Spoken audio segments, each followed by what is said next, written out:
चलो शुरू करते हैं। हमने पिछली क्लास में ये सब खत्म कर लिया था, सूडो क्लासेस वगैरह। इसी में थोड़े और क्लासेस होते हैं, तो हम क्या करेंगे, css6.html, ठीक है, बॉयलर टेम्पलेट। यहाँ पे पैराग्राफ ले लेते हैं, जैसे लॉरम m मल्टीप्लाई बाई 2, ये मैंने ले लिया। ठीक है, अब ऐसा कर लेते हैं कि स्टाइल टैग पैराग्राफ, ठीक है। अभी मैंने इस पर कलर अप्लाई कर दिया। कलर मान लो मैं कर देता हूँ ब्राउन, ब्राउन कर दिया। अब मैं इस पेज को रन कर लेता हूँ, ये आ गया, ठीक है, ये आ गया हमारा आउटपुट। थोड़ा सा जूम कर लेता हूँ, 150%, ये आ गया। या तो फिर मैं ऐसा कर लेता हूँ, इसे सेलेक्ट कर लेता हूँ। चलो अब सही दिख रहा है, ये कर लिया मैंने, ठीक है। पैराग्राफ दिया, उसका कलर कर दिया। अब यहाँ पे हम जैसे कभी कभी या फिर रेयर केस में होता है कि हमें क्या करना है, पहली लाइन को कलर करना है। जैसे मैं देखो, अभी मैंने क्या किया, पूरे रेड अप्लाई किया, पूरे में हो गया, लेकिन मुझे रेड किस में करना था, सिर्फ और सिर्फ पहली लाइन में, सपोज दैट। तो मैं क्या करूँगा, अभी के लिए वो वाली क्लास को हम सीएसएस कमेंट कर देते हैं। यहाँ पे आएंगे हम, और ब्रैकेट लगाने से डबल कॉलन, यहाँ पे लिखेंगे FIRS फर्स्ट लाइन। अब यहाँ पे कलर दे सकते हैं कि फर्स्ट लाइन मुझे क्या चाहिए, रेड में, फर्स्ट लाइन रेड में। सेव करते हैं। अब देखना, पेज को रिफ्रेश करेंगे तो ये ब्लैक में है और फर्स्ट लाइन हमारी किस में है, रेड में, ठीक है, ये हो गया। ऐसे अब ये नहीं हो सकता कि लास्ट लाइन प्रॉपर्टी नहीं होती है। जैसे अगर कोई कहे यार चलो लास्ट लाइन भी कर देते हैं, LAST या फिर LAST, नहीं है, लास्ट लाइन नहीं है, फर्स्ट लाइन है। अब जैसे हमारे वेबसाइट में क्या होता है ना, कभी हम ऐसे सेलेक्ट करते हैं तो ये ब्लू हो गया। अभी एक हाँ, एक ये वेबसाइट थी अभी, जैसे तो अगर मैं इसको सिलेक्ट करूँगा तो देखो, इसका बैकग्राउंड ब्लू है, लाइट ब्लू में आ रहा है ना, देखो ये लाइट ब्लू में आ रहा है, एग्जैक्ट वही नहीं आ रहा है, ये कलर नहीं आ रहा है एग्जैक्ट ना, हल्का सा डिम आ रहा है, ये ज़्यादा डार्क है और ये लाइट है। इसको कैसे करना होता है, ये चीज़ें कैसे करनी होती हैं, इसके लिए कहाँ चला गया मेरा, ये पहला पी टैग, इसको कहते हैं सिलेक्शन, ठीक है, सिलेक्शन सेक्शन, सिलेक्शन। अब मुझे बैकग्राउंड कैसे रखना है, बैकग्राउंड कलर, सपोज करो मुझे बैकग्राउंड कलर, बैकग्राउंड रखना है ग्रे, ठीक है। बैकग्राउंड प्रॉपर्टी होती है, अभी हम नेक्स्ट देखें, अभी देखेंगे बैकग्राउंड प्रॉपर्टी कैसे अप्लाई करते हैं, कितनी होती है बैकग्राउंड। अब मुझे कलर कर देना है इसका, सपोज दैट कि ग्रे पे मैं ब्लैक कर देता हूँ, ठीक है, ग्रे पे ब्लैक। अभी क्या होता है, वाइट हो रहा है। अब जैसे ही पेज में रिफ्रेश करूँगा कोई फर्क नहीं पड़ रहा, जब अब सेलेक्ट करूँगा देखो ये हो गया। इसी तरीके से मैं चाहूँ तो इसको ब्लैक को LIME लाइन ग्रीन कर देते हैं। पेज को रिफ्रेश कर लेते हैं दोबारा से, ठीक है, ये हो गया। बैकग्राउंड कलर भी ऐसा कर लेते हैं, पिंक, ठीक है, पिंक करके देख लेते हैं। बैकग्राउंड पिंक नहीं हुआ, हो गया ना, देखो ऐसे, मतलब हमको जो कलर चाहिए उस हिसाब से हम लोग मैनेज कर सकते हैं वेबसाइट के कलर के हिसाब से, ठीक है। अब हम चाहें तो इसे बैकग्राउंड को ऑरेंज कर दें, भगवा कलर बना देते हैं, और इसको वाइट कर देते हैं, वाइट स्मोक कर देते हैं, ठीक है। पेज को रिफ्रेश, ये हो गया, ठीक है। जैसे इस तरीके से हम इसको मैनेज कर सकते हैं। अब एक चीज़ और होती है इसी में ही, पैराग्राफ टैग में नहीं, HR टैग। अब देखो, ये ऐसा कुछ है नहीं कि हम लोग टैग स्मॉल लेटर लिखे या कैपिटल लेटर कोई फर्क पड़ेगा, कोई फर्क नहीं पड़ेगा। बस होता क्या है ना कि कुछ कुछ टैग जो सेल्फ क्लोजिंग होते हैं वो क्लोजिंग में कन्वर्ट हो जाते हैं। जैसे HR सेल्फ क्लोजिंग है, अब वो क्लोजिंग टैग में कन्वर्ट हो गया है ना। देखो आउटपुट सेम है, बट अगर मैं इसके बीच में लिख के कुछ रिफ्रेश करूँ तो वो उसके नीचे आ जाएगा। ठीक है, तो ज़्यादा फर्क कुछ पड़ता नहीं है। HR टाइप, अब मैं यहाँ पे इनपुट ले लेता हूँ। इनपुट, अब जैसे मैं इनपुट लेता हूँ, सपोज कि मैंने एक इनपुट फील्ड बना लिया। इनपुट फील्ड, इसके अंदर प्लेस होल्डर लगा देता हूँ कि ENTR इंटर योर नेम।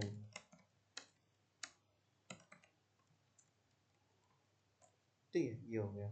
अब कहीं कहीं आप देखते होंगे फॉर्म में कि ये नीचे की लाइन नहीं होती है, या फिर इन फिर डॉट डॉट बन के आता है ना। फॉर्म में आता है ना कि डॉट डॉट बन के आता है, टेक्स्ट डैश डैश करके आता है। ऐसी चीज़ें कैसे मैनेज करेंगे? हम आएंगे इनपुट डबल प्लेस होल्डर। ठीक है, प्लेस होल्डर। देखो, अभी हम सबसे पहले देखेंगे इसके अंदर की चीज़ें ना, अंदर की चीज़ें। जैसे मैं अप्लाई कर देता हूँ, प्लेस होल्डर चेंज कर रहे हैं, अभी मैं प्लेस होल्डर चेंज कर रहा हूँ, याद रखना।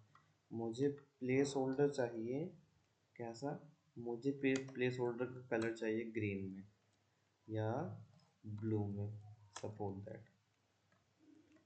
तो ये ब्लू हो गया। अभी मैंने अंदर कलर बदल लिया, अब बॉर्डर का, अभी जो डॉट डॉट की बात हो रही है वो भी करते हैं। ठीक है, अब ये इस कलर में हो गया। अब चाहे तो इसका बैकग्राउंड कलर भी कर सकते हैं। जैसे मैं बैकग्राउंड कर देता हूँ इसका,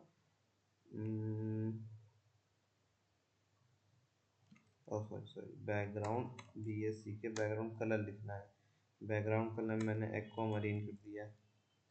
देखो ये को देखो, अब प्रॉब्लम ये है कि जितने एरिया में टेक्स्ट आएगा उतना ही लिखा जाएगा। अब ऐसा करते हैं, मैं क्या कहता हूँ इनपुट भाई साहब को कि इनपुट जी आपका बॉर्डर क्या है? नन है। नन, नन बॉर्डर नहीं है, कहीं पे भी नहीं है। इस पर क्लिक करने पे बॉर्डर आ रहा है। ठीक है, और मैं कह देता हूँ बॉर्डर नन, बॉर्डर बॉटम में कितना कर देते हैं? 2 पिक्सल डॉटेड। अभी बस नॉर्मल बना रहे हैं, चिंता मत करो, अभी बस नॉर्मल बना रहे हैं, बाद में भी इनपुट प्रॉपर से लगा के देखेंगे। डॉटेड, ठीक है, ये डॉटेड आ गया, अब अलग दिख रहा है। ठीक है, इस तरीके से प्लेस होल्डर को भी मैनेज कर सकते हैं। ठीक है, इस तरीके से, बट इनकी ज़्यादा नीड नहीं पड़ती है। इसकी नीड पड़ती है इनपुट की, इसको हम आगे देखेंगे और अच्छे तरीके से। अभी के लिए इसमें इतना काफ़ी है। अब देखते हैं आगे कि बैकग्राउंड प्रॉपर्टी पे कैसे मैनेज करते हैं, क्योंकि बैकग्राउंड एक नहीं होता है, बैकग्राउंड की बहुत सारी प्रॉपर्टी होती है। तो चलो बैकग्राउंड को हैंडल करते हैं विथ ड्यू टैग।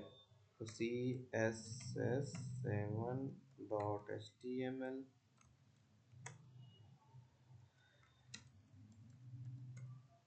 मैं यहाँ पे एक div टैग ले लेता हूँ। ठीक है, div टैग, उसकी आईडी ले लेता हूँ div1।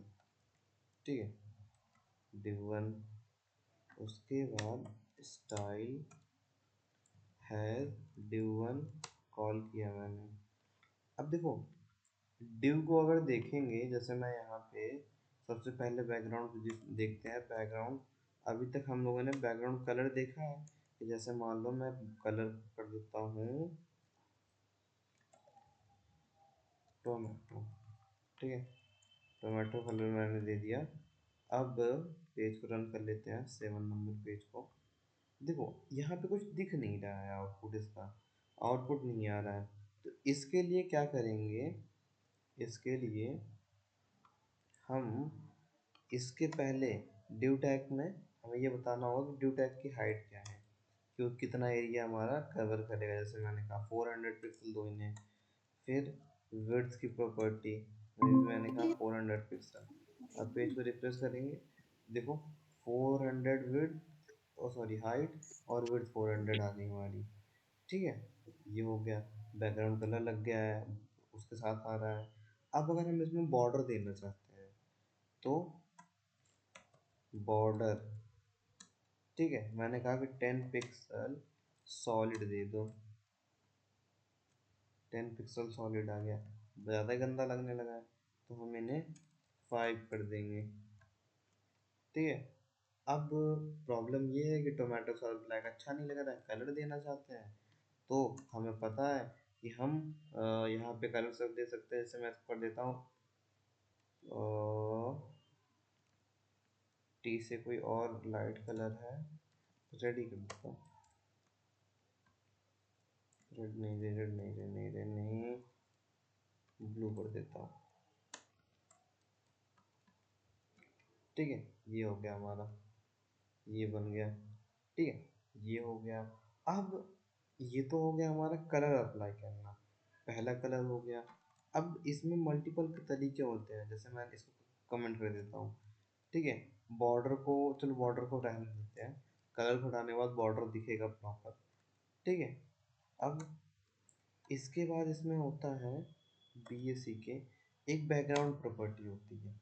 अब इसमें कलर सब कुछ अप्लाई होगा, लेकिन अब हम इसमें बैकग्राउंड में अगर हमें कलर ही अप्लाई करना है तो कलर अप्लाई करने का नॉर्मल तरीका तो देख लिए। अब इसमें एक तरीका और होता है, हम देखते हैं लीनियर ग्रेडियंट। ठीक है, लीनियर ग्रेडियंट। अब लीनियर ग्रेडियंट में क्या होता है, जैसे कि हमें मोर देन 2 से ज़्यादा रखना होता है, मतलब 2 से ज़्यादा हमें रखना होता है। जैसे मैं अभी के लिए रेड कॉमा या से ब्लू कॉमा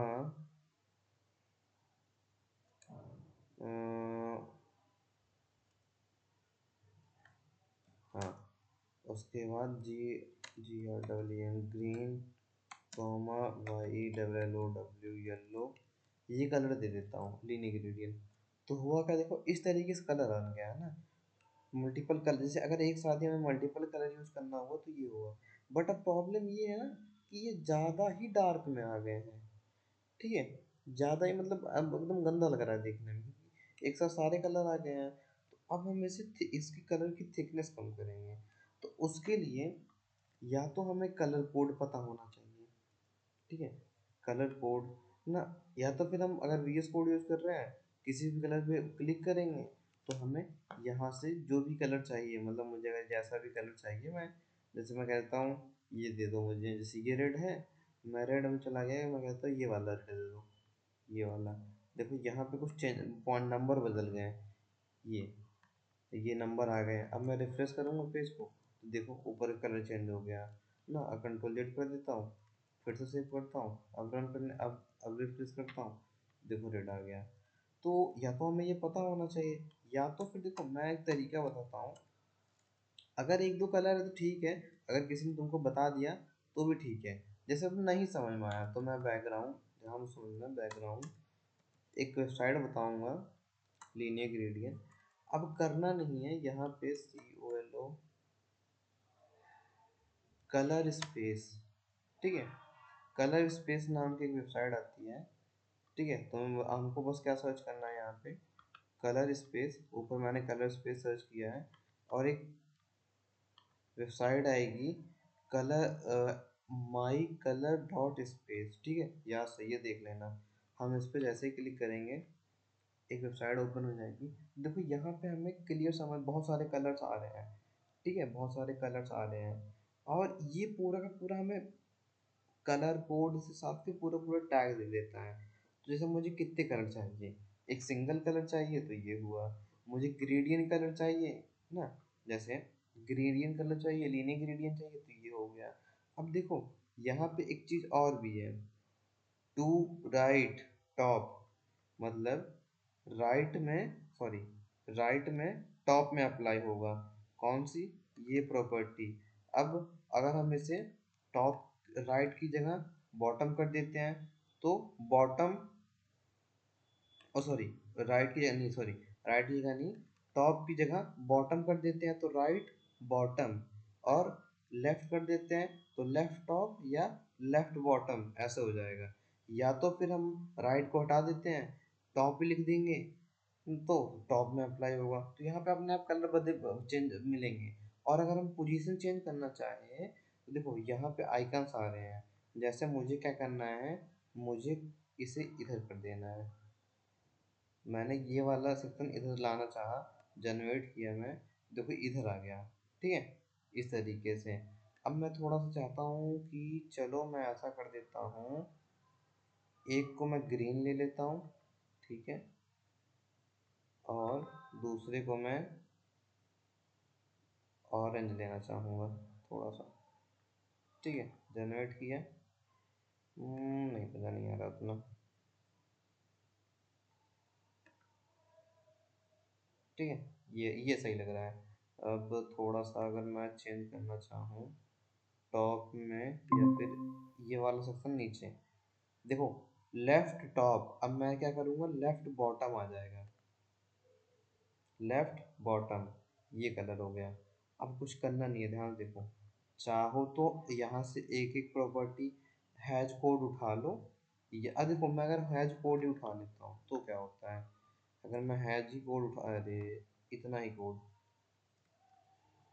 तो नहीं थी।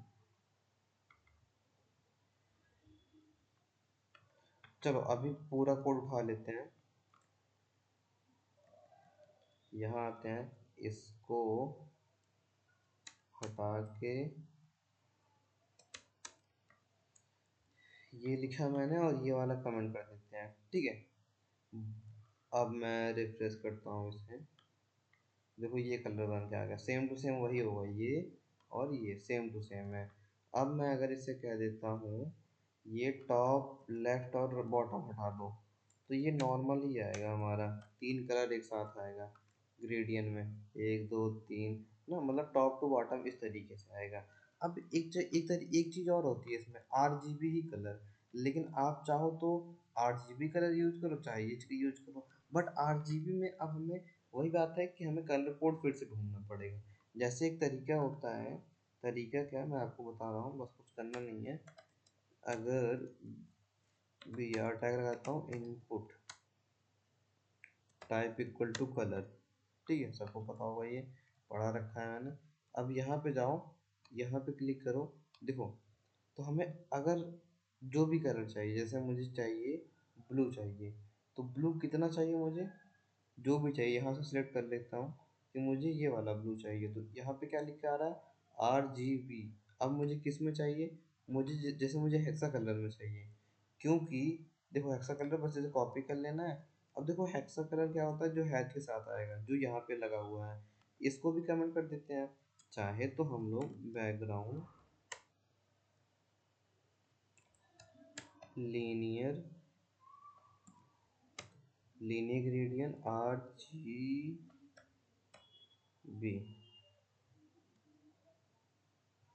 RGB, अब मैं 8 GB में सबसे पहले क्या लिखूंगा, देखो अगर 8 GB है तो हमें इस तरीके से लिखना है, 96, 93 और 298, तो 96 कॉमा क्या था, 93, 93 कॉमा 298, पहली प्रॉपर्टी, कॉमा, अब दूसरा कलर चाहिए मुझे, जैसे मुझे दूसरा कलर चाहिए ब्लू के साथ, मुझे ये वाला कलर चाहिए, ठीक है, जो भी है, तो कितना है ये, 192 RGB। इसमें देखो प्रॉब्लम ये है कि हमें नंबर लिखना पड़ रहा है, तो मैं लिखता हूँ 192, कितना था, 238, 93, 238, 93, ठीक है, ये कलर हुआ। अब मैं इसको दोबारा से रिफ्रेश करता हूँ, देखो ये कलर आ गया, ठीक है। अब चाहे तो हम इस पोजीशन दे सकते हैं किस साइड से चाहिए, जैसे मुझे चाहिए टू लेफ्ट बॉटम, ठीक है, BOTTO बॉटम कॉमा। अब पेज को रिफ्रेश करते हैं तो ये देखो चेंज हो गया। ठीक है, इस तरीके से। अब ये थोड़ा सा लेंदी प्रोसेस है कि हमें कोड का कलर ढूंढना पड़ेगा, तो इससे अच्छा है कलर स्पेस ना, कलर स्पेस नाम की वेबसाइट आती है, यहाँ से उठा लो हमें ये। हम्म,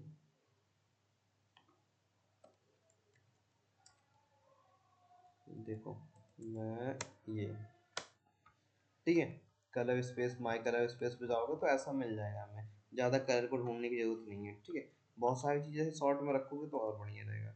अब बैकग्राउंड लीनियर ग्रेडियंट के अलावा हमारे पास होता है एक प्रॉपर्टी और होती है बैकग्राउंड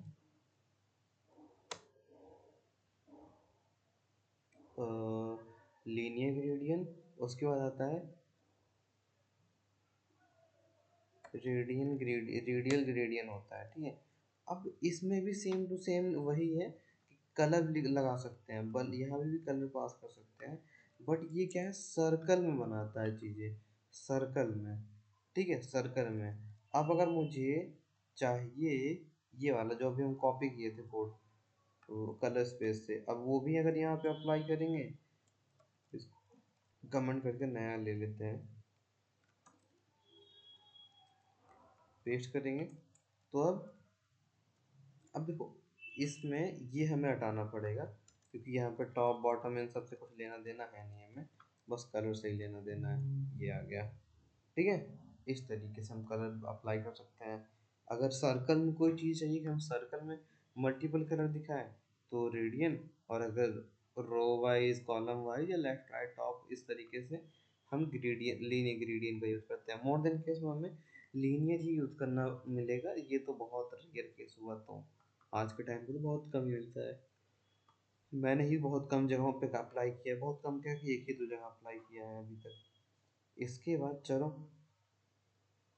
अब हम देखेंगे कि हूवर प्रॉपर्टी, जैसे अगर मैं माउस लेके आऊँ तो कुछ चीज़ें बदले ना, बदलाव है, बदलाव।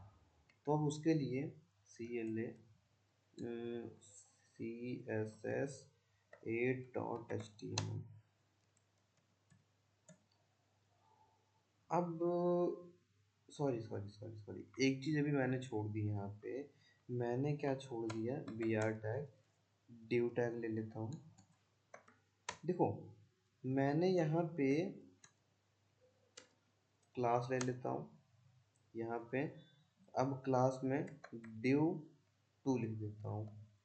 मैं यहाँ पे आपको बैकग्राउंड के साथ कलर अप्लाई करना भी बता दिया मैं, लेकिन मैंने आपको ये नहीं बताया कि अगर हम यहाँ पे बैकग्राउंड इमेजेस कैसे लगा सकते हैं। ठीक है, बैकग्राउंड इमेज लगाने का ये तरीका होता है। तो हाइट विड्थ हमें चाहिए नहीं, हम वही उठा लेते हैं, चाहे तो बॉर्डर ले लेते हैं, बॉर्डर सहित। ठीक है, बॉर्डर का इस बार कलर हम ब्लैक ही रहने देते हैं। ये हो गया। अब देखो मुझे यहाँ कलर वगैरह नहीं चाहिए, मुझे चाहिए इमेज। तो इमेज के लिए हम लोग यूज करते हैं BSC के बैकग्राउंड URL, यू कलर नहीं, बैकग्राउंड URL डबल इन्वर्टेड। अब देखो, अब अगर हम बैकग्राउंड में हमें इमेज चाहिए, ठीक है, अब इमेज के लिए सपोज करो मेरे पास इमेज हमारे डाउनलोड में भी हो सकती है, इमेज हमारी क्या हो सकती है, पिक्चर में भी हो सकती है ना, बहुत जगह इमेजेस हो सकती है। बट हमें करना क्या है, हमें जिस फोल्डर में हम पढ़ रहे हैं VS कोड में, हम जहाँ पे हमारी सारी चीज़ें कोडिंग लिखी गई है, जैसे मैं किस फाइल पेज का नाम हमारे क्या है, और सॉरी जिस पे हम कोड कर रहे हैं CSS7.html, अभी के लिए मैं सब हटा देता हूँ।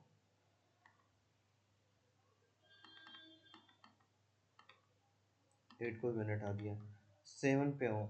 तो अब ये 7 किसके अंदर है, CSS फोल्डर के अंदर। ये वाला CSS फोल्डर कहाँ है, ये वाला CSS फोल्डर डेस्कटॉप के पास है यहाँ पे। ठीक है, इस CSS फोल्डर में हमारे पास इमेज होनी चाहिए।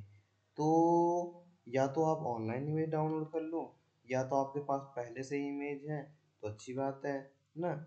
जैसे मैं ये इमेज ले लेता हूँ, अपने फोल्डर में चला जाता हूँ, पेस्ट कर देता हूँ। ठीक है, इस इमेज का नाम चेंज कर देता हूँ img1। ठीक है, suppose that img1 VS code में आ गया, img1.jpg आ रही है। ठीक है, ये पोस्टर आ रहा है ना। तो अब मैं क्या करूँगा, डबल इन्वर्टेड कामा, उसके बाद अपने फाइल का नाम, जैसे img1, उसका एक्सटेंशन .jpg, जो भी एक्सटेंशन होगा वो तुम्हारे जब VS कोड में ओपन करके देखोगे तो दिखेगा। ठीक है, अब मैं अगर इस पेज को रिफ्रेश करूँ, देखो इमेज बहुत छोटी सी आ रही है। इमेज तो बहुत बड़ी भी थी ना, कितनी बड़ी थी हमारी इमेज, इतनी बड़ी थी ये, लेकिन आ कितना आ रहा है, सोशल, मतलब इतना ही आ रहा है। अब हमें क्या करना है, अपने देखो देखो, अब जो चीज़ बताने जा रहा हूँ ध्यान से समझना। देखो हमारे पास ऐसा थोड़ी ना क्या कि इतनी बड़ी इमेज है तो मैं इतना बड़ा बॉक्स बनाऊँ अपने वेबसाइट में, नहीं। मेरे पास छोटे एरिया मुझे दिखाना है, मतलब इस पेज में इतने एरिया मुझे इतनी बड़ी इमेज दिखानी है। तो उसके लिए हम क्या करेंगे, BSC के बैकग्राउंड साइज, ध्यान से 100% तुम ले लो हमारे विड्थ का ना। अब एक ही लगा के मैंने देखा है, देखो आ गई, परफेक्ट हो गई। लेकिन कभी कभी क्या होता है, अगर साइज परफेक्ट नहीं होती है, वो लंबी चौड़ी होती है, तो हम दो बार 100% लगाते हैं, जिससे क्या होगा, हाइट और विड्थ में दोनों बराबर हो जाएगी हमारी। ठीक है, इस तरीके से। तो ये हो गया हमारा परफेक्ट इमेज। अब देखो कभी कभी क्या होती है, बहुत छोटी सी इमेज होती है, छोटी सी इमेज इन द सेंस कि मैं डाउनलोड में गया, जैसे एक ये इमेज है, यूजर की इमेज है, ये बहुत छोटी इमेज है, इसको कॉपी कर लेता हूँ मैं, अपने CSS फोल्डर में रख देता हूँ। ठीक है, VS कोड में गया, अब यहाँ पे ये इमेज है, इसको कमेंट कर देता हूँ, नीचे आता हूँ, यहाँ पे यूजर वाली इमेज यूज कर लेता हूँ मैं,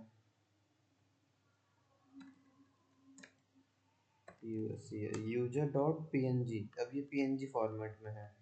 अब मैं रिफ्रेश करूँगा, देखो ये भी 100% आ गई। आई थिंक अगर मैं इसको 100% बता देता हूँ, तो देखो यहाँ पे ना दो बार इमेज आ रही है यहाँ पे, एक तो ये और एक तो ये। जैसे मैं थोड़ा सा विड्थ इसका 800 कर देता हूँ, तो देखना इमेज रिपीट हो रही है ना कई बार। अगर हमारे पास ये कंडीशन आता है इमेज बार बार रिपीट हो रही हो, तो हम अपने बैकग्राउंड वाले URL में जाते हैं, यहाँ पे लिखते हैं नो रिपीट, क्या आप मत रिपीट हो, तो एक ही बार आई। अब क्या करेंगे, बैकग्राउंड 100% कर देंगे। ठीक है, ये पूरे में एरिया में कवर हो गई। अब मैं इसको छोटा कर देता हूँ। ठीक है, ये याद रखना कि नो रिपीट कब लगाते हैं, जब हमारी इमेज रिपीट हो रही हो उस सेक्शन में। लेकिन हो सकता है कि छोटा सेक्शन है, पता नहीं चल रहा है, तो हम इसकी विड्थ वगैरह बढ़ा के देख लो कि हो रही है कि नहीं हो रही है, तो क्लियर पता चल जाएगा। ठीक है, आप समझ गए।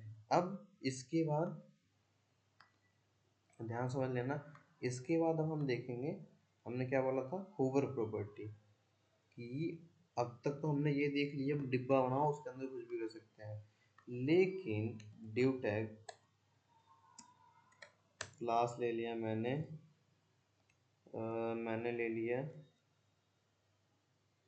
HOVER, होवर इफेक्ट पढ़ेंगे इसमें, डॉट होवर। ठीक है, बैकग्राउंड और सॉरी हाइट विड्थ ले लेते हैं मैं इसकी, डिव की हाइट मैंने 400 पिक्सल, विड्थ मैंने ले ली 400 पिक्सल। ठीक है, ध्यान से।